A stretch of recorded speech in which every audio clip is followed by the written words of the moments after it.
Kitob haqida buyuklar nima deydi? Kitob zamonlar dengizida sayohat qilayotgan va o'zining qimmatbaho yukini avlodlardan avlodlarga tashiyotgan hikmat kemasidir. Fransis Bekon. Shunday odamlarni axtaringki, ular bilan suhbat qilmoq yaxshi kitob o'qimoqqa barobar bo'lsin. Shunday kitoblarni axtaringki, mutolaasi faylasuflar suhbatiga teng bo'lsin. Baxmanyor. Kitob qanchadir yillardan keyin sizga manzur kela boshlasa, bu uning yaxshi kitob ekanidan dalolatdir.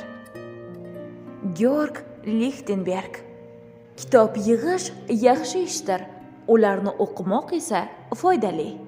Francesco Petrarca. Kitob o'qimagan odamning murdadan farqi yo'q. Thomas Jefferson. Kitoblar sizni minglab asr avval dunyodan o'tgan dohiylar bilan uchrashtiradi. Rene Descartes.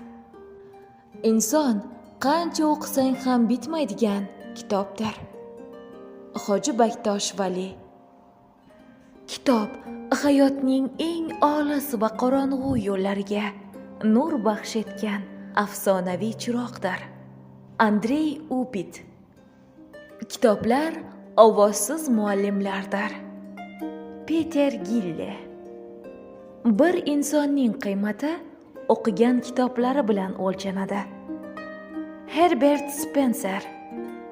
Kitoblarning dushmanlari ham insonlarnikiga o'xshashdir.